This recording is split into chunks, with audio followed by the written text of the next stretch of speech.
অকারণে আপনার মোবাইলের সিম থেকে যদি কোম্পানি বারবার টাকা কেটে নেয়, তাহলে আপনি বুঝে নেবেন আপনার মোবাইলের সিমে কোনো না কোনো একটা সার্ভিস চালু রয়েছে, যার কারণে কোম্পানি আপনার মোবাইল থেকে একটা নির্দিষ্ট সময় পর পর টাকা কেটে নিচ্ছে।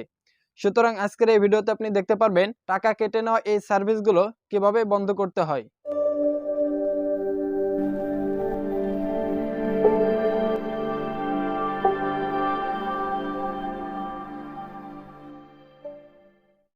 প্রথমে দেখাবো গ্রামীণ সিমের টাকা কেটে নেওয়া সকল সার্ভিসগুলো কিভাবে বন্ধ করবেন।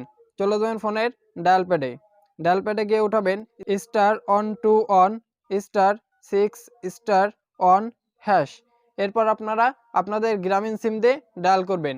দেখবেন আপনার মোবাইলে একটা ফিরতি SMS চলে আসছে, ঠিক আছে। ওই SMS এর ভিতর যদি আপনাকে আরও অন্য কোনো কিছু ডায়াল করতে বলে, সেক্ষেত্রে আপনারা ডায়াল করবেন। আর যদি ডায়াল করতে না বলে, তাহলে আপনি 72 ঘন্টা ওয়েট করবেন। দেখবেন আপনার সিমে টাকা কেটে নিত, যেসব কারণে সব সার্ভিসগুলো বন্ধ হয়ে গেছে।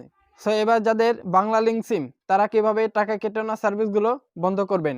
উঠাবেন *121*7*2*1#। এটা আপনারা নোট করে নিতে পারেন, এটা আপনারা ডায়াল করবেন। দেখবেন আপনার বাংলা লিঙ্ক সিমে যেসব কারণে টাকা কেটে নিত, যে সার্ভিসগুলোর কারণে সেই সার্ভিসগুলো বন্ধ হয়ে গেছে। যাদের রবি সিম, তারা যেটা ডায়াল করবেন, উঠাবেন *9#। এটা উঠিয়ে আপনি আপনার রবি সিম দিয়ে ডায়াল করবেন। দেখবেন টাকা কেটে নেওয়া সকল সার্ভিস বন্ধ হয়ে গেছে। সো এবার বলি যাদের এয়ারটেল সিম, তারা কিভাবে টাকা কেটে নেওয়া সকল সার্ভিস বন্ধ করবেন।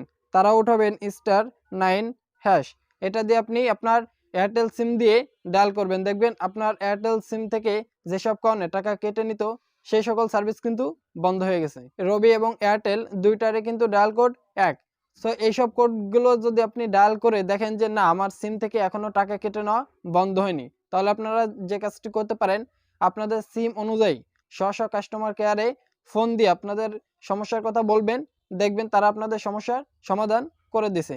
সো মূলত এটাই ছিল আজকের ভিডিও। যদি ভালো লেগে থাকে তাহলে অবশ্যই চ্যানেলটি সাবস্ক্রাইব করবেন, এবং যারা ফেসবুক পেজ থেকে দেখছেন অবশ্যই পেজটিকে ফলো করবেন। দেখা হচ্ছে নতুন কোনো ভিডিওতে। আল্লাহ হাফেজ।